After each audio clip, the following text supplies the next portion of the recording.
ஜோதிட ரகசியங்கள் YouTube channel நேயர்களுக்கு அனைவருக்கும் வணக்கம். நம்ம இன்னைக்கு வந்து பார்த்தீங்கன்னா நம்ம கசவனம்பட்டி ஐயாவுடைய நம்ம மௌனகுரு ஐயா சித்திரவை ஐயாவுடைய ஜீவசமாதிக்கு வந்திருக்கோம். அங்கே ஐயா இருக்காங்க, சாமிகள் இருக்காங்க. ஐயாவை பற்றின டீட்டெயில்ஸு, ஐயாவுடைய ஜீவசமாதி எந்த வருஷம் ஆச்சு, எப்போ ஆச்சு, இங்கே எந்த நாள் எந்த நட்சத்திரத்தில் வந்து வழிபட்டா ஐயாவை வழிபட்டா நல்லது, பூஜைக்கு ஏதாவது வாங்கி கொடுக்கணுமா, அன்னதானம் ஏதாவது பண்ணணுமா, எது எந்த நேரத்தில் எப்போ செய்கிறது அப்படிங்கிறத பற்றி இங்கே உள்ள சாமிகள் ஐயா வந்து பேசுவாங்க. இப்போ ஐயாட்ட நம்ம விவரங்கள் கேட்கலாம். ஐயா வணக்கம். இங்கே ஜோதிட ரகசியங்கள் சேனல்லேருந்து வந்திருக்கோம். நம்ம ஐயாவுடைய நம்ம ஜீவசமாதியான அந்த மாசங்கள் வருஷங்கள் அதை பற்றின ஐயாவுடைய வரலாறு, ஐயா எப்படி இங்கே ஜீவசமாதி ஆனாரு, எப்படி இருந்தா அதை பற்றி கொஞ்சம் சொல்லுங்க. ஓம் கசவனமணி ஜோதிட சாமி. சாமி வந்து முத்தாலம் கோயில தான் ஒரு 50 ஆண்டு காலம் தங்கி இருந்திருக்காரு. அப்ப பொதுமக்கள்லாம் பார்வையில வந்து அவரை நிறைய பார்த்திருக்காங்க. அவருடைய வேண்டுதலையும் சாமி பார்த்து சரி பண்ணி கொடுத்துருக்காரு.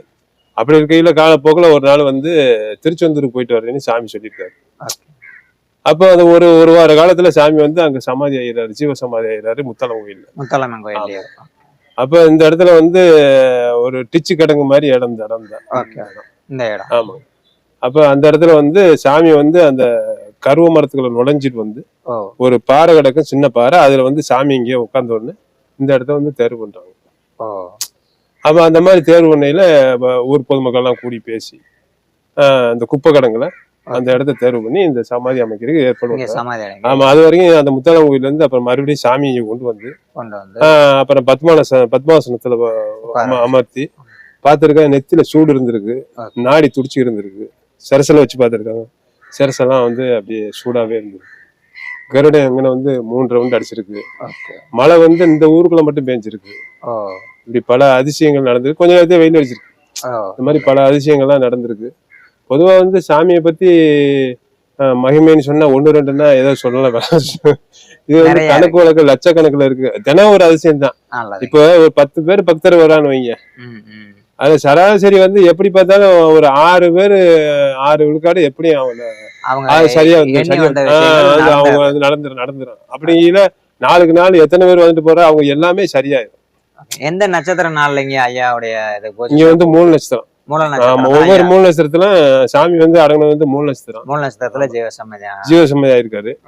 அதனால வந்து ஒவ்வொரு 3 நட்சத்திரம் மாதாந்திர பூஜை இங்க நடக்கும். 27 நாளைக்கு ஒருக்கா மாதாந்திர பூஜை இங்க நடக்கும். காலையில வந்து ஒரு 6:50க்கு திருவாசம் முற்றுதல் பண்ணுவோம்.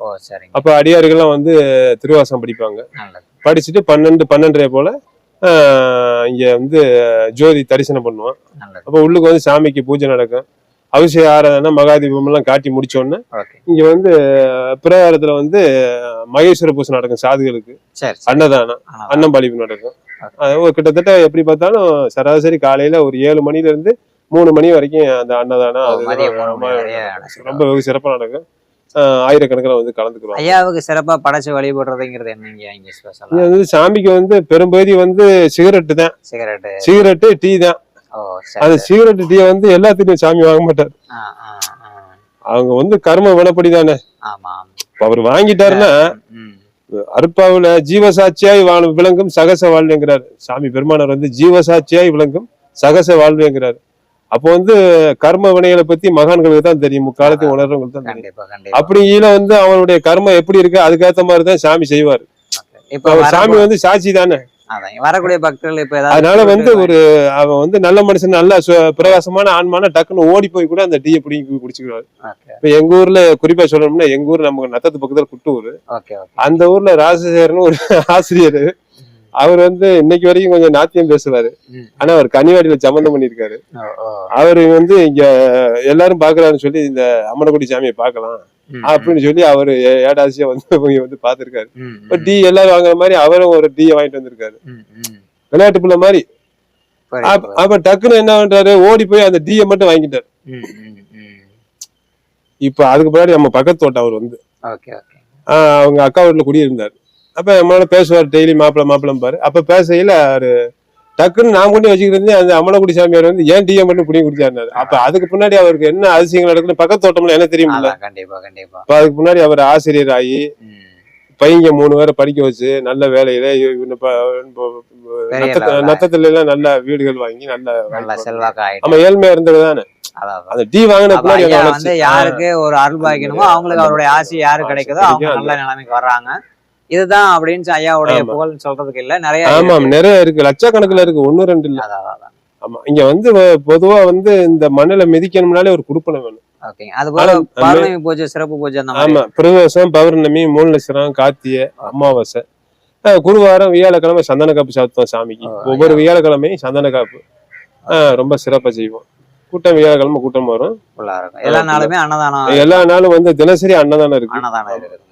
தினசரி அன்னதானம் மதிய வேலை 12 மணிக்கு செய்வான். அதே மாதிரி பசின்னு சாப்பாடு போட்டுருவோம். காலையில வந்தாலும் சரி, நைட்டு இருந்தாலும் ஏதாவது ஒரு கஷ்டத்துக்கு வரவங்களுக்கு இந்த கஷ்டம் வந்தாலும் இங்க சரியாகுது அப்படிங்கிற மாதிரி ஏதாவது ஒண்ணு அப்படி இருக்குங்களா, இல்ல பொதுவா எல்லா கஷ்டமே அப்படிங்களா? இல்ல அவங்க கர்மனுக்கு ஏத்த மாதிரி நடக்கும். மொத்தத்துக்கு வந்து ஒரு ஃபீவருக்கு வந்து இன்ஜெக்ஷன் போட்டு குறைக்கிறோம்ல, அந்த மாதிரி அது மாதிரி வந்து இந்த பிறவியில மனுஷனை ஆட்டி படிக்கிறது கஷ்டம் தானே. ஐயாவோட சன்னிதானத்துக்கு வந்த உடனே எந்த கஷ்டமா இருந்தாலும் ஏன்னா பண்ணி வாழ்நாள்ல நான் அனுபவிச்சா நம்ம சொல்லிக்கிட்டு இருக்கேன். இது வந்து விளம்பரப்படுத்திக்கிறோம்னு ஒண்ணு இல்லை. உடனே உடனே ரிலீஃப் ஆயிடும். கிட்டத்தட்ட ஒரு வாரத்திலே அவங்க வந்து ஒரு 70 விழுக்காடு பிரச்சனையை சால்வ் பண்ணிடுவாங்க. அப்ப அவங்களுக்கு வந்து மனம் வந்து ரிலீஃப் ஆயிடுது. மனுஷனுக்கு மெயின் கஷ்டம் தானே, ஆட்டி படைக்க கஷ்டம் தானே. அது ரிலீஃப் ஆயிடுச்சுன்னா மன நிம்மதி கிடைச்சுதான் வாழ்க்கை அழகா இருக்கும்ல. அது இங்க நீங்க வந்து இதை வந்து பெருமைக்கு விளம்பரத்துக்கு சொல்லல, நீங்க ஒரு கோரிக்கை வச்சுக்கிட்டு சாமிகிட்ட வேண்டிக்க. ஆனா உங்க மேல நியாயம் இருக்கணும், தர்மம் இருந்தா அது வந்து கண்டிப்பா சாமி நியாயமான கோரிக்கை. ஆமா, உண்மை இருந்தது ஐயாவோட பார்க்க வேண்டியது. இங்க வந்துட்டு போனாலும் அவர் பரிசம் மட்டும் போதும். வேண்டாம், வேண்டுதல்ங்கிறது நம்ம மனசாட்சிதான். இங்க வந்துட்டு போனாலும் அவர் பார்வைப்பட்டாலே போதும். அதே மாதிரி கல்வி குழந்தைகள், கல்வி படிக்கிறவங்களுக்கு எல்லாம் நம்ம பல பிறவில வந்து என்ன செஞ்சோம் நமக்கு தெரியாது இல்லையா. நம்ம மூளையில் பழிஞ்சிருக்க அழுக்கு தானே, ஆன்மாவோட அழுக்குகள் தானே நம்ம பிறவிக்கு வித்துடுறது. இங்க வந்துட்டு போனாலே சாமி வந்து அந்த இதை வந்து மூளையை சர்ச்சரி பண்ணிக்குவாரு.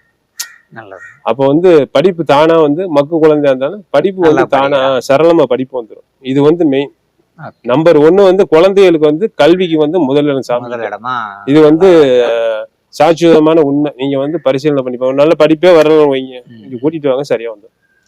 நிறைய குழந்தைகள் வர, அதே மாதிரி பள்ளி குழந்தைகள்ல இருந்து ஆசிரியர்கள் தகுதி உள்ள வரைக்கும் எல்லாருமே வந்து இங்க வந்து அவங்ககிட்ட வந்து அந்த சர்டிபிகேட், அந்த டீச்சர் ட்ரைனிங் போறவங்க எழுதுறான்னு வைங்க, ஒரு உதாரணம் இங்க வச்சு சாமிகிட்ட அந்த பேனா, அந்த பேப்பரு, அந்த ஹால் டிக்கெட் எல்லாம் வச்சு வாங்கிட்டு தான் போவாங்க.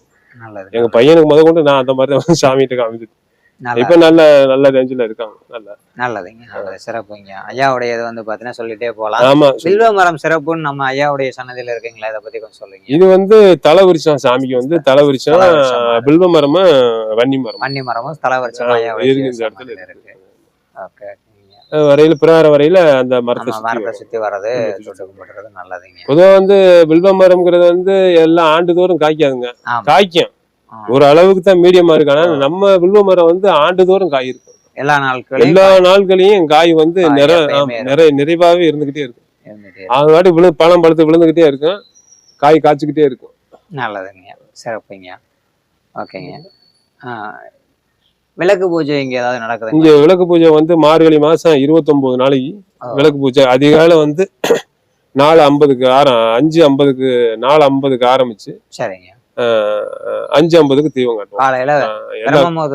ஆமா, பிரம்ம முகூர்த்தத்துல இங்க சாமிக்கு அவசியங்கள் பண்ணி உச்சவரை கொண்டு அங்க சாமிகிட்ட விளக்கு குத்து விளக்குல வச்சு அவர் பிரதிஷ்டை பண்ணி அப்படியே எழுந்தருள் பண்ணி குத்து விளக்கு அன்னம் படைச்சு, குத்து விளக்குள்ள பொருள் எல்லாத்துக்குமே வந்து அன்னம் படைச்சு இங்க தீபாராதனை காட்டி சாமிக்கு மூல சமயத்துல தீபாராதனை காட்டி பூஜை நிறைவு செய்யும். ஒவ்வொரு நாளும் இது வந்து 29 நாள் மார்கழி மாசம் இந்த பூஜை சிறப்பா நடக்கும். நல்லதுங்க. 100 பேருக்கு பக்கமா வர்றாங்க. ஓகே. ஐயா என்ன சொல்றாருன்னா, ஐயாட வந்து இங்க குழந்தைகளுக்கு படிப்புங்கிறது ஸ்பெஷலு. பொதுவாகவே நீங்க என்ன கஷ்டமா வேண்டி வரீங்களோ அந்த கஷ்டத்தை மனசார நீங்க வேண்டிட்டு இங்க வந்து வேண்டிட்டு போகும்போது இந்த மண்ணை மிதிச்சிட்டு போனாலே உங்களுடைய கர்ம வினை நீங்குது அப்படின்னு சொல்லி ஐயா சொல்றாரு. இது வந்து ஐயாவுடைய இது சாட்சி மட்டும் இல்லாம இங்க வந்த ஆயிரக்கணக்கான பக்தர்களுடைய சாட்சியாகவும் லட்சக்கணக்கில் அந்த சாட்சியை சொல்றாரு. அதே மாதிரி எக்ஸாம் ஹால் டிக்கெட் வாங்கிட்டு போறாங்க, எக்ஸாம் போறாங்க அப்படின்னா முக்கியமான ஒரு இப்போ நீட் தேர்வா இருக்கட்டும், +2 தேர்வா, 10th இருக்கட்டும், அப்பெல்லாம் வந்து ஹால் டிக்கெட்டை வச்சு இங்கே சாமி கும்பிட்டு போகும்போது ஐயாவை கும்பிட்டு ஐயா தரிசனம் பண்ணிட்டு போகும்போது நல்லபடியாக நடக்குது. நிறைய ரிசல்ட், நல்லா படிக்காத மக்கள் குழந்தைகள் கூட நல்லா படித்து பெரிய ஆளாக இருக்காங்க அப்படின்னு சொல்கிறாங்க. இது மாதிரி மன கஷ்டம், தீராத மன கஷ்டம் உங்களுக்கு இருந்ததுன்னா அந்த மன கஷ்டத்தை வந்து இங்க வந்து பெரிய முன்னாடி அந்த காலத்துல என்ன சொல்லுவாங்கன்னா, ரொம்ப கஷ்டம் கவலை இருக்கும்போது மலை கோயிலுக்கு போயிட்டு வா, நீர்வீழ்ச்சியில் நீராடிட்டு வான்னு சொல்லுவாங்க. அப்ப அதுக்கடுத்து வந்து ஜீவசமாதிகள் போங்கம்பாங்க. அப்படிப்பட்ட ஒரு ஜீவசமாதி நம்ம ஐயாவுடைய மௌனகுரு ஐயாவுடைய ஜீவசமாதிங்க வரும்போது தீராத மன கஷ்டம்லாம் தீருது. மூல நட்சத்திர நாள்ல வரும்போது இன்னும் ரொம்ப சிறப்பா இருக்கு. ஏன்னா ஐயாவுடைய வந்து ஜீவசமாதியானது மூல நட்சத்திரம் ஐயா தான் சொன்னாங்க. அதே மாதிரி இங்க கம்பல்சரி பிரம்ம முகூர்த்தத்துல வந்து பாத்தீங்கன்னா விளக்கு பூஜைகள் நடக்குது. ஐயா காலையில சொன்னார் 4:50க்கு அந்த பிரம்ம முகூர்த்தத்துக்கு நீங்க வந்தீங்கன்னா விளக்கு பூஜையில கலந்துக்கலாம். தினசரி வந்து காலையில 7 மணிலிருந்து மதியம் ஒரு 2 மணி வரை அன்னதானமும் நடக்குது. அதனால வந்து பாத்தீங்கன்னா இங்க அன்னதானத்துக்கு நீங்க உங்களுடைய பாவங்கள் பொதுவாகவே வந்து பாத்தீங்கன்னா தர்மம் பண்ணோம்னா நம்மளுடைய கர்மம் குறையுன்னு சொல்லுவாங்க. அதனால தர்மம் தானங்கள் செய்யும் போது அன்னதானத்துக்கு நீங்க ஏதாவது நீங்க விருப்பப்பட்டா நீங்க தாராளமா செய்யலாம். அப்படிங்கும்போது ரொம்ப சிறப்பு. உங்களுடைய கர்மம் குறையும். அதனால நம்மளுடைய கர்ம வினை குறையிறதுக்கு ஐயாவை தரிசனம் பண்ணுங்க. மூல நட்சத்திர நாள்லையும் அதுக்கு அடுத்து பௌர்ணமி நாள்லயும் வந்து தரிசனம் பண்றது ரொம்ப சிறப்பு. இதுக்கடுத்து மார்கழி மாசம் 27ஆம் நாள் வந்து 29 நாள் நிறைவு நாள் வந்து 29 நாள் மார்கழி 29ல இந்த ஜனவரி 13ஆம் தேதி. ஆமா, ஜனவரி 13ஆம் தேதி வந்து பாத்தீங்கன்னா சிறப்பு பூஜைகள் இருக்கு. கலந்துக்குங்க. லொகேஷன் வந்து பாத்தீங்கன்னா நம்ம ஐயா இந்த இடத்துக்கு வரக்கூடிய வழி அடையாளம் சொல்லிடுறீங்க. இந்த இடத்துக்கு வந்து திண்டுக்கல்ல இருந்து முத்தனம்பட்டி வழியா வந்து ஒரு 10 கிலோமீட்டர் தொலைவுல வந்து இங்க ஒரு ஸ்ட்ரைட்டா ஒரு 5 கிலோமீட்டர் இந்த உள்ள கட்டாயம் தென் திசையில கட் பண்ணீங்கன்னா போற பைபாஸ்ல வந்து லெஃப்ட் எடுத்து உள்ள வரணும். அந்த முத்தனம்பட்டி பைபாஸ்ல நம்ம ஐயாவுடைய ஜீவசமாதியோட போர்டு இங்க இருந்து ஒரு 20 கிலோமீட்டர் வருங்களாங்க. 14 கிலோமீட்டர் 14 கிலோமீட்டருங்க. கசவனம்பட்டி ஐயா ஜீவசமாதி ஆயிருக்கூடிய ஊர் பேர் வந்து கசவனம்பட்டி. ஐயா இங்க 50 ஆண்டு காலம் வாழ்ந்துதான் ஜீவசமாதி ஆயிருக்காரு. இங்க வந்து திண்டுக்கல் மாவட்டத்துக்குள்ளதான் இந்த கோயில் இருக்கு. ஐயாவுடைய ஜீவசமாதி இருக்கு. மறக்காம வரக்கூடிய இந்த வழித்தடத்துல வரையில காரமடையில இறங்கி வரலாம். இப்படி வரலாம். மெயினா வந்து கன்னிவாடியில இறங்கினா எந்த நேரமா இருந்தாலும் வண்டி இருக்கு. கன்னிவாடிங்கிறது ஒட்டஞ்சத்திரம் டு செம்பட்டி போற வழியில கன்னிவாடிங்கிற பஸ் ஸ்டாப் இருக்கு. நீங்க செம்பேட்ல இருந்து மதுரையில இருந்து வந்தா செம்பேட் டு ஒட்டஞ்சத்திரம் போற பஸ்ல வந்தீங்கன்னா கன்னிவாடியில இறங்கிக்கலாம். அப்படி வரும்போது ரொம்ப சிறப்பு.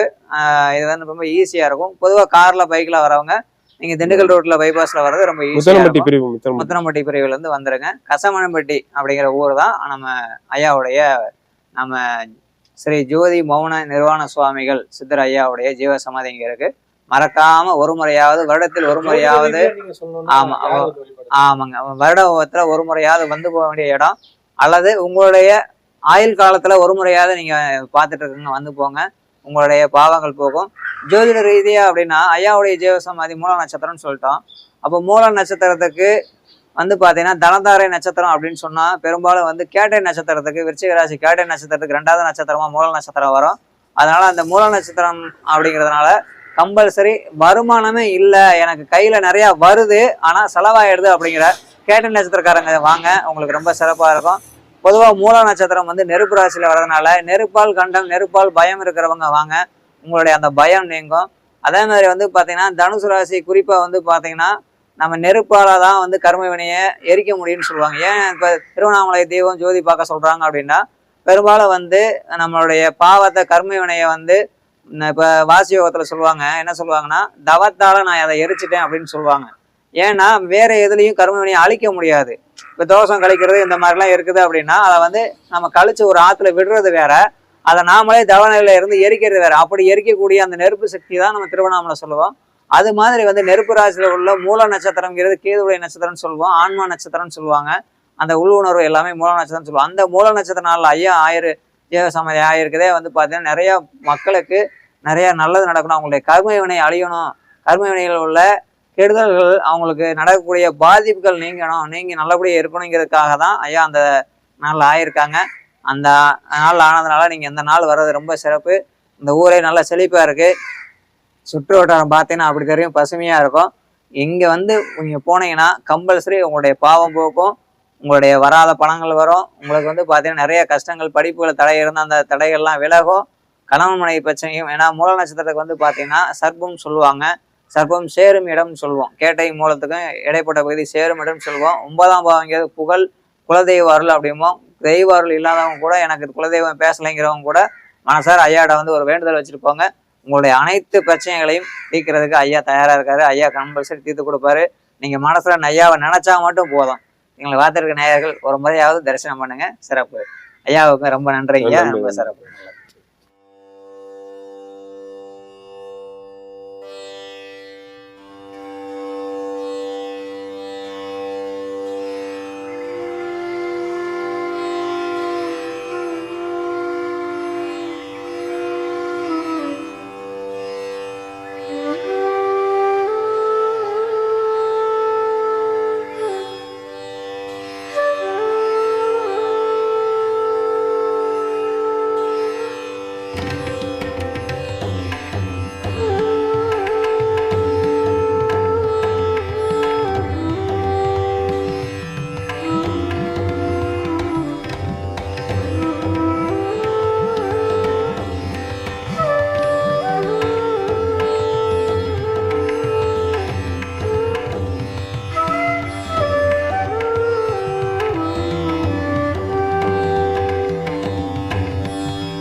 ரகசியங்கள் யூடியூப் சேனல் நேயர்களுக்கு அனைவருக்கும் வணக்கம். நான் உங்கள் ஆதவன் ஜோதினுடைய அழகுராஜா. வணக்கம் நண்பர்களே. நம்ம பெரும்பாலும் வந்து பார்த்திங்கன்னா மூல நட்சத்திரம் அப்படின்னாலே மன இறுக்கம் அப்படிங்கிறது இருக்கும். பொதுவாகவே அஸ்வினி மகம் மூலம் அப்படின்னு சொல்லக்கூடிய இந்த 3 நட்சத்திரமும் மேசம், சிம்மம், தனுசு ராசிக்காரர்கள் எல்லாத்துக்கும் மன இறுக்கம், மனக்கவலை, கர்ம வினை அப்படின்னு சொல்லுவாங்க, நிறையா இருக்கும். அந்த மாதிரி கர்ம வினை உள்ள ஜாதகங்கள் எல்லாமே பெரும்பாலும் நம்ம நெருப்பு ராசியை கர்ம வினையை ஏற்கக்கூடிய ராசின்னு சொல்லுவோம். அவங்க இந்த ஜீவ சமாதிகள் சென்று வரும்போது ரொம்ப சிறப்பு. அப்படிப்பட்ட ஒரு ஜீவ சமாதி வந்து பார்த்திங்கன்னா இந்த மூல நட்சத்திரத்துக்கு உண்டான சிறப்பு கர்ம வினையை நீக்கக்கூடிய ஒரு நல்ல ஜீவ சமாதி கசவனம்பட்டி நம்ம மௌனகுரு ஐயாவுடைய ஜீவ சமாதி தான். இது வந்து பார்த்திங்கன்னா ஒட்டஞ்சத்திரம் பக்கத்தில் இருக்குது. நீங்கள் கூகுளில் போட்டாலே வந்துடும். இந்த கோயிலில் வந்து மூல நட்சத்திரம் அன்னைக்கு வந்து நீங்கள் ஐயாவை தரிசனம் பண்ணிவிட்டு பூ மாலை வாங்கி கொடுத்து அல்லது ஊதுபத்தி இங்கே வந்து சுருட்டு தான் வந்து கம்பல்சரி வந்து பார்த்திங்கன்னா சுருட்டு தான் வந்து இங்கே வந்து நைவேத்தியம் கிடைக்கிறாங்க. சுருட்டு வாங்கி கொடுத்து நீங்கள் வழிபாடு பண்ணிங்கன்னா உங்களுடைய கர்ம வினை அத்தனை நீங்குது. இதை நீங்கள் அனுபவத்தில் உணர்ந்து பார்க்கலாம்.